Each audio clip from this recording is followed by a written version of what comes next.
내가 사마리아 선지자들 가운데 우매함을 보았나니 그들은 바알을 의지하고 예언하여 내 백성 이스라엘을 그릇되게 하였고, 내가 예루살렘 선지자들 가운데도 가증한 일을 보았나니 그들은 간음을 행하며 거짓을 말하며 악을 행하는 자의 손을 강하게 하여 사람으로 그 악에서 돌이킴이 없게 하였은즉 그들은 다 내 앞에서 소돔과 다름이 없고 그 주민은 고모라와 다름이 없느니라. 아멘. 설교의 가장 힘든 부분은 제가 지금 전하는 이 설교가 내가 하는 말일까 아니면 하나님의 말씀일까 하는 생각입니다. 왜냐하면 저도 인간이고 감정을 가진 존재이기 때문에 얼마든지 사람의 생각이 들어갈 수 있기 때문입니다. 그래서 설교를 할 때마다 사실은 많이 긴장을 합니다. 또 그래서 어떤 때는 역설적으로 전하고 싶지 않은 말씀들이 있습니다. 성경에도. 쉽게 얘기하면 그 하나님이 그 하나님의 백성들에게 무섭게 진노하시는 장면. 우리식으로 말하면 뼈 때린다고 그러죠. 뼈 때리는 식의 설교. 그런 거 하고 싶지 않을 때 많습니다. 어느 목사가 교인들에게 좋은 소리 듣고 싶지 나쁜 소리 듣고 싶은 목사가 누가 있겠습니까? 하지만 하나님의 말씀이기 때문에 그 속에도 하나님의 뜻을 발견하기 위해서 아픈 마음으로 전하는 설교가 있는 것이죠. 오늘 본문이 바로 그런 내용입니다. 하나님의 말씀을 전하는데 어떤 선지자는 하나님의 말씀을 전하는 게 아니라 자기 마음의 어떤 희망이나 자기 생각을 전하는 선지자가 있다. 그런 걸 오늘 말씀을 통해 우리에게 보여줍니다. 예를 들면 꿈 같은 거예요. 꿈. 내가 어젯밤에 이런 꿈을 꿨다. 그러면 사람들이요 혹하고 듣죠. 예를 들어서 제가 어젯밤에 꿈을 꿨는데 교회 지붕 위에 큰 구렁이 한 마리 앉아 있더라. 그럼 사람들은요 쉽게 이렇게 연상합니다. 아, 드디어 우리 교회가 마귀에게 잡아먹혔구나. 혹은 우리 교회에 마귀 짓을 하는 사람이 하나가 생겼구나. 이렇게 생각하기 쉽다는 거예요. 그러니까 꿈이라는 건 사람을 얼마든지 현혹하고 잘못된 곳으로 끌어갈 수 있다는 겁니다. 그런데 성경은 이런 것에 대해서 그것은 잘못된 것이고 잘못된 선지자고 하나님의 백성들에게 나쁜 영향을 미친다. 이렇게 표현을 하는 겁니다. 자, 그래서 오늘 13절, 14절을 다시 보면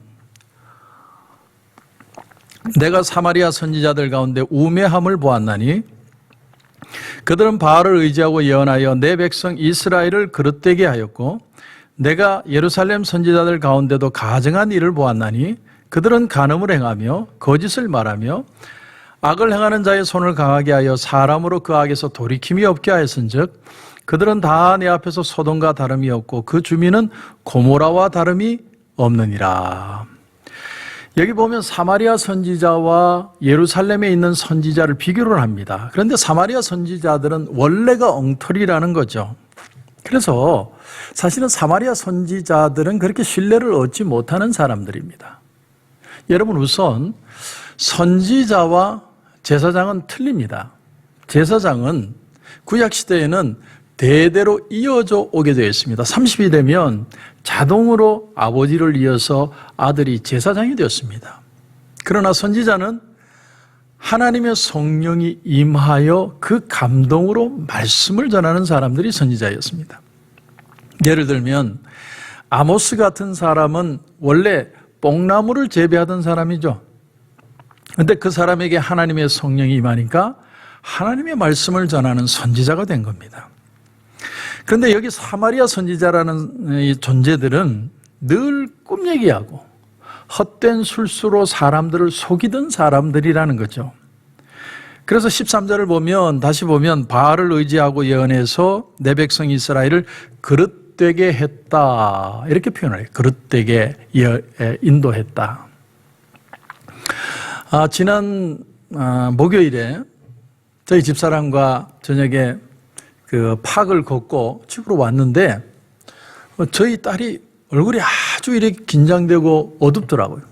그래서 지혜야, 너 왜 그러냐 이 질문을 했더니 이 프로퍼시, 예언자들, 이 미국에 있는 예언자들이 예언을 했다는 거예요. 예언. 어떤 예언을 했는데 이 미국이요 2020년 10월에서 12월 사이에 엄청난 어떤 일이 벌어진다는 거예요. 아주 지구가 망하는 것 같은 일들이 벌어진다는 거죠. 그래서 제가 씻지도 않고 그 자리에 서서 설교를 했습니다. 20분 동안. 내가 1인 설교를 했어요. 우리 딸 하나만 놓고 제가 설교를 그렇게 해보기도 처음인데 먼저 프로퍼시에 대해서 제가 정의를 해줬습니다. 예언이라는 건 잘 들어라. 예언은 미래에 이런 일이 일어난다는 걸 점치는 게 예언이 아니야. 예언이라는 건 가장 중요한 핵심 내용이 지금 일어나고 있는 일들을 얼마나 하나님의 말씀의 입장에서 정확하게 표현하느냐가 예언이야. 그리고 주님이 이 땅에 오시면서 하신 말씀이 있다. 아빠는 그 말씀을 제일 좋아하는데 요한복음 3장 17절에 보면 하나님이 그 아들을 세상에 보내신 것은 세상을 심판하려 하심이 아니려 세상을 구원하려 하심이라 이렇게 표현했다. 하나님이 예수님을 괜히 보낸 게 아니고 세상을 구원하시기 위해서 보냈다는 거야. 이게 바로 하나님의 마음이라는 거야. 그래서 하나님이 우리를 깨닫도록 때로는 우리를 치실 수도 있다. 내가 아플 때도 있겠지. 그러나 그건 깨닫도록 하는 것이지 하나님의 때려 부심이 목적이 아니란다. 그리고 하나님이 이 세상을 만드실 때 뭐라고 얘기했지? 세상을 만드시고 보시기에 좋았더라. 좋았더라. 하나님이 이 지구를 만들고 너무 좋았다고 표현해서 그 말은 역으로 얘기하면 뭐냐면 이 세상의 마지막도 하나님이 그 좋은 모습으로 리크리에이션 한다는 얘기야. 그 의미가 포함되어 있는 거야. 하나님은 좋은 하나님이고 그래서 로마서 12장에 보면 하나님이 선하시고 기뻐하시고 온전한 뜻이 무엇인지 분별하도록 하라고 얘기한 거야. 하나님은 선하신 분이고 또 기뻐하시는 분이야. 하나님은 기쁜데 우리는 슬프고 그런 건 없어. 그리고 하나님은 온전하게 하신다는 거야. 우리를 때로는 깨닫게 하고 야단도 치지만 그건 성숙해서 온전하게 하시는 거지 때려부시기 위해서 그러시는 게 아니야. 그리고 이 지구가 망한다는 얘기는 아빠가 중학교 때부터 들었어. 벌써 40년이 돼가는데 아직 지구가 안 망했어. 아빠가 생각에는 불길한 얘기를 하나 하고 싶은데 내 생각에는 네가 죽기 전에 지구가 안 망할 것 같아. 그러면서 또 그런 얘기를 했어요. 예수님이 부활하신 후에 뭐라고 얘기했지? 제자들에게 내가 너희에게 평안을 주노라. 하나님은 항상 우리에게 평안을 주시길 원해. 사람이 두려워하는 이유가 뭔 줄 알아? 사람이 두려운 이유는 갑자기 하나님의 말씀이 막혀버려서 그런 거야. 하나님과의 관계가 끊어지면 사람은 두려움이 찾아와. 그래서 두려움을 해결하는 방법은 다시 하나님 앞에 무릎 꿇고 말씀 앞에 서서 하나님과 다시 커넥트 되는 거야. 그렇게 되면 어떤 상황에서도 평안할 수 있는 거지. 하나님은 절대로 우리를 버리시지 않아. 우리를 회복하시는 하나님이야. 이렇게 쭉 설교를 1인 설교를 한 20분 하고 나니까 저희 딸이 그러더라고요. 아빠 이제야 위로가 돼. 그렇게 표현을 하더라고요. 사랑하는 성도 여러분, 그렇습니다. 여러분 별의별 소리가 많이 나오죠. 요즘 유튜브가 너무 발달이 돼서 별의별 얘기들이 다 나옵니다. 그러나 두려워하지 마세요. 두려워하는 건 하나님이 주시는 마음이 아니에요. 하나님은 우리에게 뭘 주신다고 그랬습니까? 하나님이 우리에게 주시는 건 두려워하는 마음이 아니요 오직 능력과 사랑과 절제하는 마음이다. 여러분 깊이 한번 생각해 보십시오. 오늘 본문을 보면 사마리아 선지자는 자타가 공인하는 아주 엉터리 선지자들, 사람들이 많이 신뢰하지 않았다는 거죠. 그러나 예루살렘에 있는 선지자들은 사람들이 참 많이 신뢰를 했습니다. 그런데 그들이 어땠다는 거예요? 오늘 14절을 보시면 내가 예루살렘 선지자들 가운데도 가증한 일을 보았나니 그들은 간음을 행하며 거짓을 말하며 악을 행하는 자의 손을 강하게 하여 사람으로 그 악에서 돌이킴이 없게 하였은즉 그들은 다 내 앞에서 소돔과 다름이 없고 그 주민은 고모라와 다름이 없느니라. 그러니까 이 거룩하다는 선지자들이 뒷구멍으로 간음질하고 악한 자들하고 내통해서 이권을 챙기고 사람들에게 악한 영향을 미치고 이런 일을 했다는 거죠. 그래서 마치 예루살렘의 사람들이 소돔과 고모라 사람들처럼 선지자들이 그런 모습이었다라는 거예요. 이런 모습을 보면 우리는 이런 어떤 퀘스천이 생깁니다. 어떻게 하나님의 말씀을 가지고 있다고 하는 사람들이 타락할 수 있는가? 분명히 하나님의 말씀이 임하고 성령이 임해 있으면 그 사람은 거룩해야 되지 않느냐는 거예요. 어떻게 그렇게 뛰어나고 예언도 하고 굉장했던 목사님들이 하루아침에 여자의 문제로 돈의 문제로 타락하고 망하는 걸 보는가? 여러분, 그런 궁금증이 여러분 드시지 않습니까? 그래서 저도 매일 떨리는 마음으로 사실은 설교를 합니다. 그런데 여러분, 그렇기 때문에 우리가 깨닫는 사실이 하나 있어요. 그게 뭐냐면, 죄를 이기는 건 선지자의 직분에 있는 게 아니라 그 선지자에게 임한 하나님의 말씀과 은혜에 있는 것이구나. 다시 말하면 선지자들도 다 죄인이라는 거예요. 이해가 가십니까? 죄인이 죄인들에게 말씀을 전하는 겁니다. 오로지 하나님의 말씀의 통로가 될 뿐이죠. 선지자들도 긴장하고 하나님의 말씀을 전하지 않으면 그들도 얼마든지 무너질 수 있는 인간이라는 걸 보여주는 겁니다.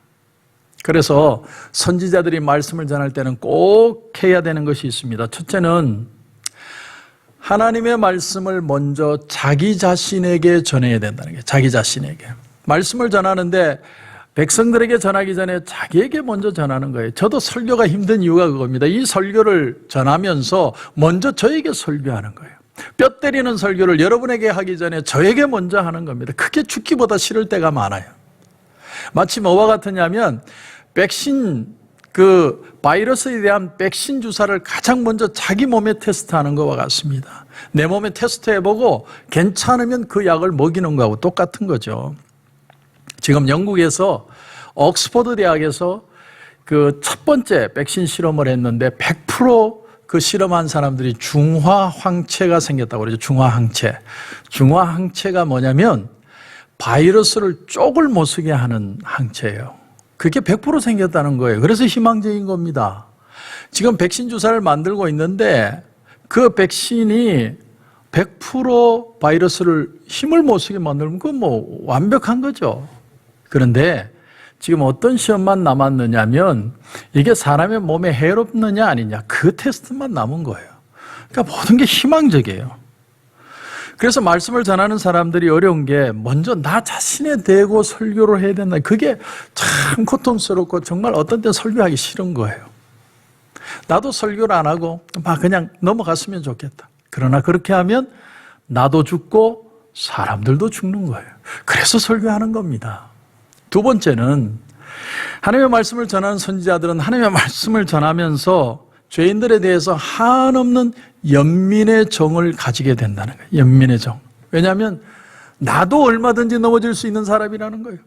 그런 마음으로 사람들을 보면서 아파하면서 주의 말씀을 전하는 거예요.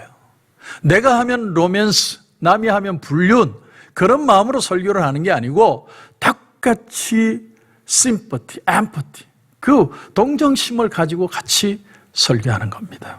그러니까 말씀이 선지자의 인격을 관통해서 전달이 될 때 마치 백신과 같은 항체가 생겨서 그 말씀이 생명을 살리는 약이 되는 것이죠.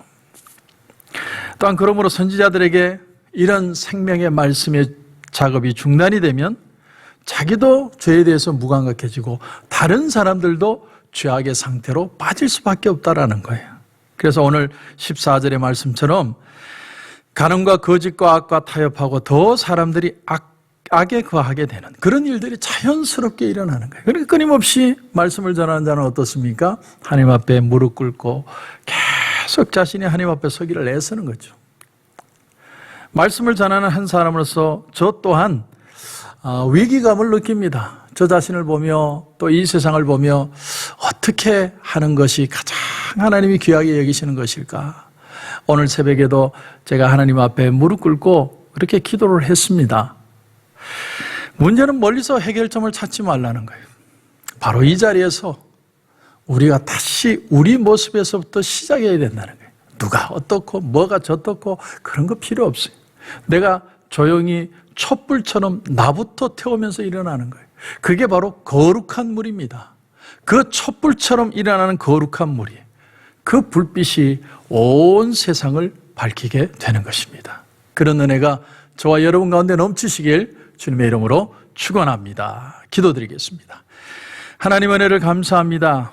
오늘 말씀을 통해서 우리가 하나님 앞에 어떤 존재인지를 다시 한번 깨닫습니다. 선지자들조차도 연약한 인간이고, 연약한 인간이라 죄 짓고 쓰러질 수밖에 없게 더 말씀에 텐션을 가지고 설 수밖에 없다는 걸 배웠습니다. 하나님, 말씀 앞에 서게 하시고 말씀으로 서로를 불쌍히 여기게 하시고 조용히 촛불처럼 타오르는 거룩한 무리들이 되게 하여 주시옵소서.